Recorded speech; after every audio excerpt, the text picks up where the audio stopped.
Hi everyone, welcome back to my channel. I've got another video with the picks for the college football season, this time for week 8 for the 2021-2022 college football season. Before we get to that video though, please be sure to like and share this video with anyone and everyone you think would enjoy it. Also, please go ahead and subscribe to my channel and turn on those notifications so that way you'll be alerted to when new videos drop here on my YouTube channel. Without further ado, let's get to the picks. Last week, I was a disappointing 10-7 overall. Still a winning week, but my God, just not hitting on a lot of picks last week. Auburn ended up beating Arkansas. Coastal Carolina got beat on the road at Appalachian State just last night. And most surprisingly of all, the number 2 team in the nation, the Iowa Hawkeyes, go down at home against Purdue and looked bad doing it. Overall, my record is 106 correct picks to 33 incorrect picks, so I'm still doing very well on my overall record. I was 2-0 in my top 25 picks. Last week, I got Georgia over Kentucky, and I got Oklahoma State. Or no, I didn't get... I was 1-1, on my top 25 picks. I got Georgia over Kentucky, but I missed Texas upsetting Oklahoma State. Unfortunately for me on that one. So that means I am 16-6 overall in my top 25 picks on the year. There were no top 10 matchups last week, so I remain 5-0 in my top 10 matchups. This week, there were not that many picks that I felt were that difficult. There are a lot of games that, at least on the surface, and I think even below the surface, were pretty easy to go by. So let's jump into it. The number 1 team in the nation, the Georgia Bulldogs, coming off that big win at home against the 11th ranked at the time, Kentucky Wildcats. They have a bye week this week. Next week, they are playing in Jacksonville against Florida for probably the biggest showdown in the SEC East this season. But that's not until next week. The new number 2 team in the nation, the Cincinnati Bearcats, coming out of the American Athletic Conference. I'm so excited that a group of 5 team has achieved such heights this season. They're coming off a big win at home against perennial American powerhouse Central Florida. They go on the road this week at Navy.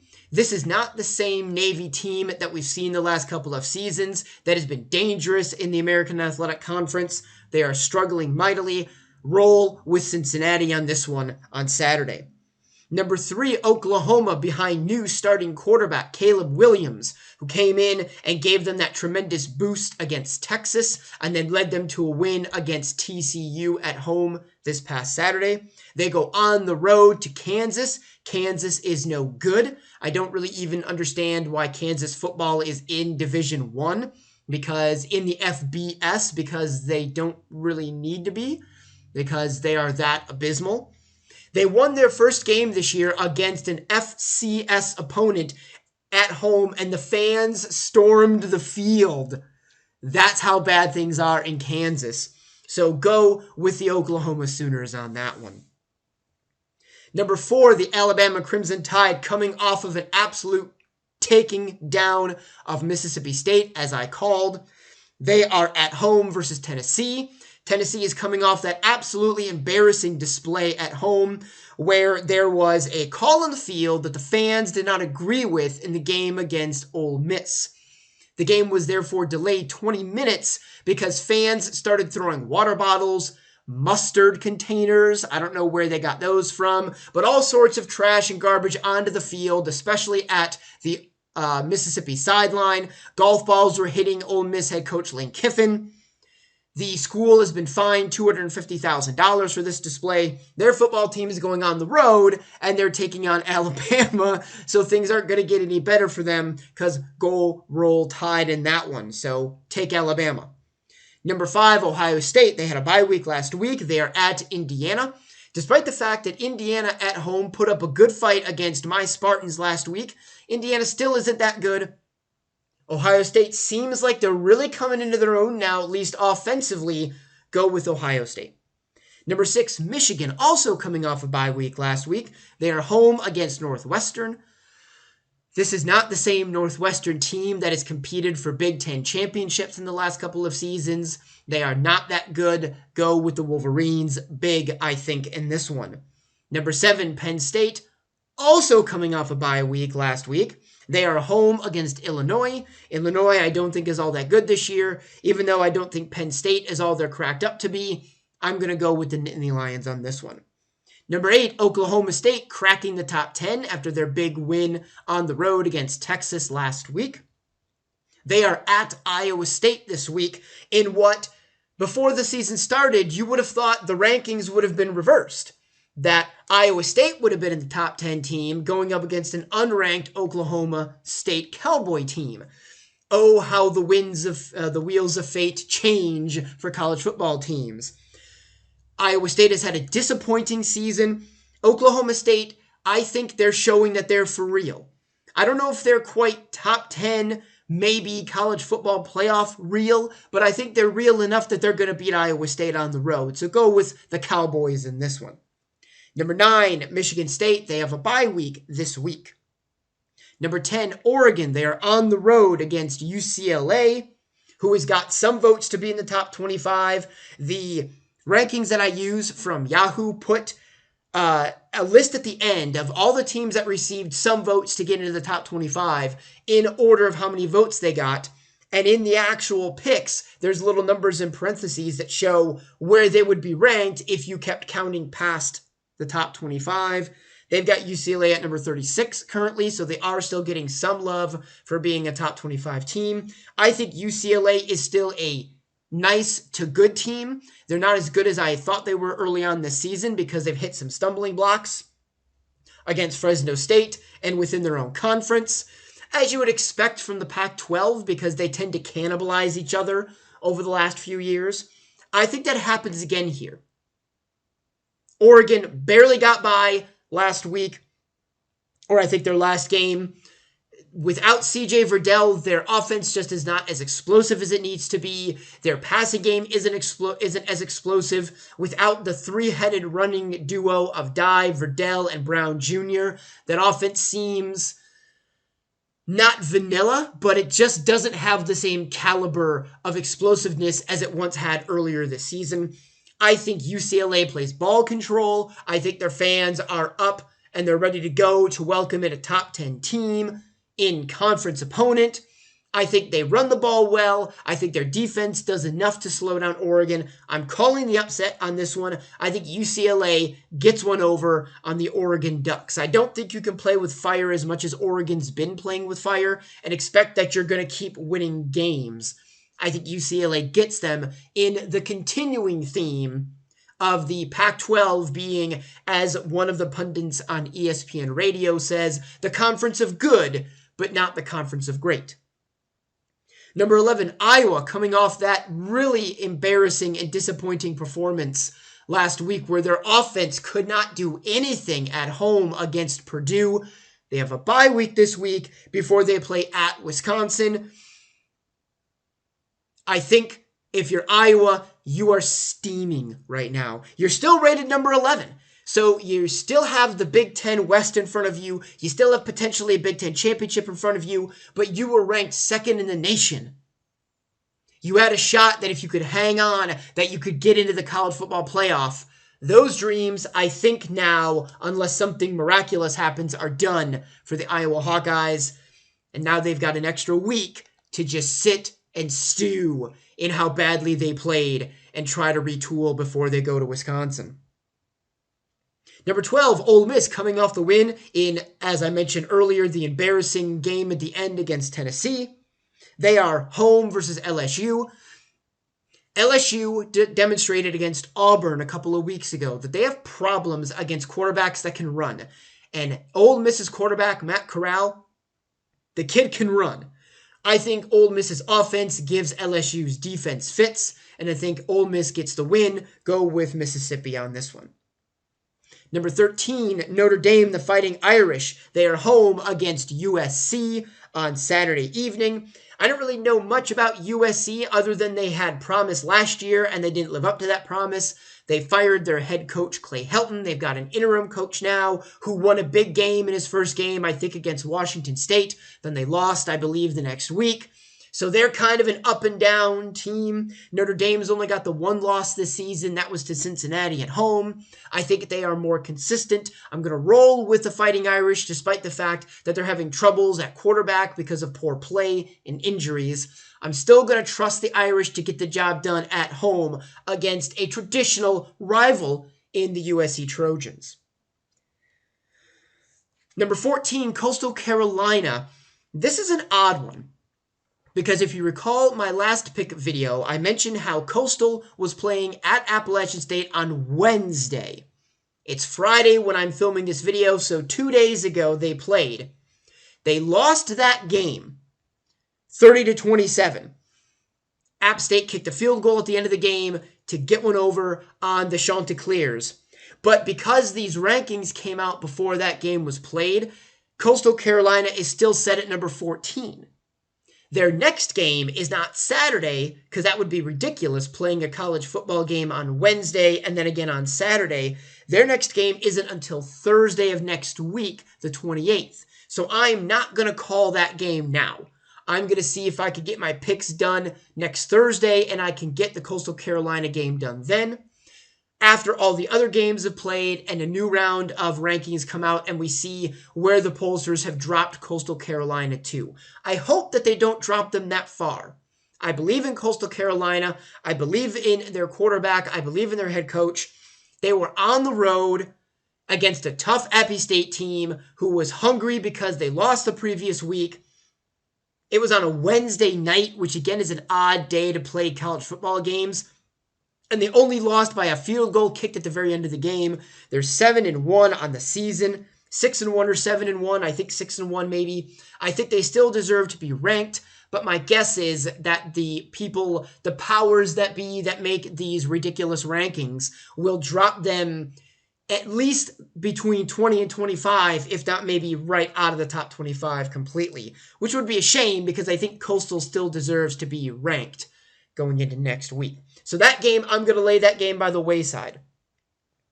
Number 15, Kentucky, coming off their loss at Georgia. They have a bye this week, so they have extra time to get everything retooled before they go on the road on October 30th and play Mississippi State. Number 16, Wake Forest, the Demon Deacons. I believe they had a bye week last week. They're 6-0 on the year. They are traveling to West Point to take on Army. I don't know much about Army, but I know Wake Forest. I know they win tough. I know they can win gritty games like the game on the road at Syracuse that they won in overtime. Go with Wake Forest on this one. Number 17, Texas A&M.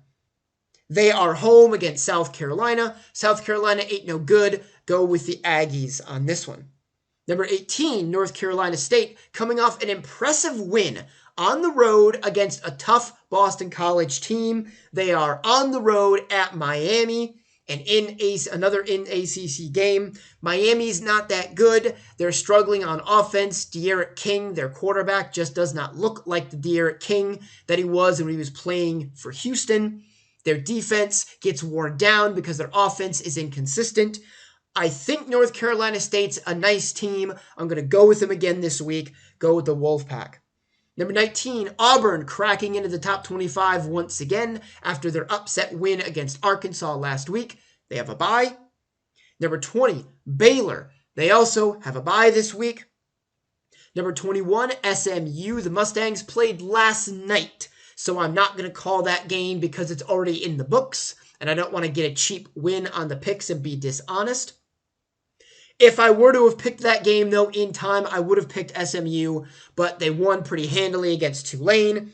This is setting up very nicely because when you look at Cincinnati's schedule, really the only major opponent they've got left is SMU. And the more that SMU can win, the more it's going to make, if Cincinnati's able to beat them, look that much more impressive and bolster Cincinnati's potential to make it into the college football playoff this year, if they were to be able to do that. So this is setting up to be a big game in the American Athletic Conference. If you're not paying attention to AAC football, you really need to be. Because the American Athletic Conference has produced some stellar teams over the past few years. From the Central Florida Knights going undefeated for 2 consecutive seasons, getting into a New Year's Day game that they won against Auburn, then getting into another one the next season that they lost against the next season's undefeated national champs, the LSU Tigers. Memphis playing well and getting into New Year's Day games against teams like Penn State and holding their own.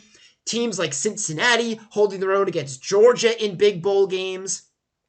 The AAC has got talent. They've got good teams. It's exciting games. It's exciting football. You really need to be paying attention to the American if you're not already.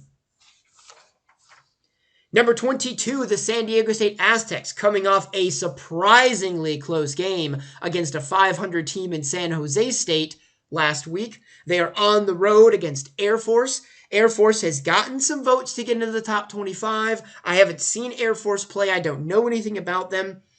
Despite the fact that San Diego escaped, I'm going to say, with a win in their game last week, I'm going to trust them once again. I'm going to what I think is rolling the dice a bit here. I'm going to go with the Aztecs one more time on the road. I know Air Force tends to play teams tough because it's in the mountains, it's thinner air, it's harder if you're a team like San Diego State and you're kind of in a valley to adjust to the oxygen and all that stuff and the elevation. I'm going to roll with San Diego State, though, because they're 6-0. I think they've got something good cooking there, so go with San Diego State. Now we've got the last 3 teams. We've got some surprise entrants into the top 25. We've got number 23, Pittsburgh. They are 5-1 in the ACC, going against Clemson at home. Clemson has a lot of votes. They're just outside of the top 25. They're rated 26th in the nation. They're struggling a bit, but they can still be potentially dangerous. I don't really know how good Pittsburgh is. I've only seen them play in snippets a couple of times. I know they've got veteran leadership. Kenny Pickett, their quarterback, is in either his 5th or 6th year. He might be a super senior. He's got a ton of game experience. I'm going to roll with Pittsburgh because I don't know what I'm going to get from Clemson. Am I going to get the Clemson that dropped the ball against North Carolina State? Am I going to get the Clemson that handily won against lesser opponents earlier on the season? Am I going to get a good DJU at quarterback? Am I going to get a DJU that's making mistakes? I don't really know. I'm going to go with the veteran Kenny Pickett, the quarterback for Pittsburgh, so go with the Pitt Panthers in that one. Number 24, the University of Texas San Antonio. I believe they are the Roadrunners is their name. They are number 24 in the nation. They are 7-0 this season. I don't know who they've played. I don't know what conference they're in. I don't know anything about UTSA. They are at Louisiana Tech this coming Saturday. Louisiana Tech is a good team. They were kicking the crap out of Kansas State, and it took a miraculous comeback on K-State's part to win that game. La Tech has won a few games this season. They played a lot of their opponents close. Like I said, I don't know anything about UTSA, but you know how much I love my underdogs and my unheralded teams doing well. So let's roll with them. Let's roll with UT San Antonio to get the win on this one. And then number 25, the Purdue Boilermakers. They're coming in at 4-2 on the season after taking down the number 2 team in the nation, Iowa, on the road last week. They are coming back home to take on a Wisconsin team that is not real good. However, I think this has the makings of a trap game written all over it for Purdue. Go on the road last week. The number 2 team in the nation, the Iowa Hawkeyes, in conference, in division opponent. You play out of your mind. Your quarterback has 375 passing yards on 30 of 40 passing, 240 of those yards going to one receiver, David Bell. Your defense steps up phenomenally and shuts down what is already a not stellar Iowa offense. You get a huge win. You come home, you're feeling good, you're 4-2. You're 25th in the nation now. You got a Wisconsin team coming in that's subpar this year. They're not playing up to their standards. They're beaten up. They've got inconsistent quarterback play. This has trap game written all over it, and I think that happens. I'm going to go with the Badgers on this one because they've got a big matchup next week at home against that same Iowa Hawkeyes team who will be coming off a bye on that one. I think Wisconsin desperately needs a win here. I think they desperately need a win to maybe not keep up, but to at least maybe give themselves a fool's hope that if Iowa stumbles again and Wisconsin goes on a roll, they can maybe compete for the Big Ten West. Because outside of Iowa, I mean, I don't know what the conference or the division rankings are so far in the Big Ten West, but none of the teams in that conference are all that great. Purdue's a nice team, but they're not super good. Nebraska's a decent team. Northwestern's not real good. Minnesota's not great this season. I mean, who other than Iowa can really step up in the Big Ten West? I think in this one, I think Wisconsin's going to rise up. I think Purdue loses focus for a week. I think they get beat in an upset at the hands of the Badgers. That does it for the top 25 this week. We will see you next week for how my record goes for this week and what that does to my overall record. Thanks so much for tuning in. Be sure to like this video, share it with everyone you think would enjoy it, subscribe to my channel, and hit that notification button so that way you will be alerted to any and all videos that come up on my channel. Thanks so much for tuning in. I will see you all in the next video.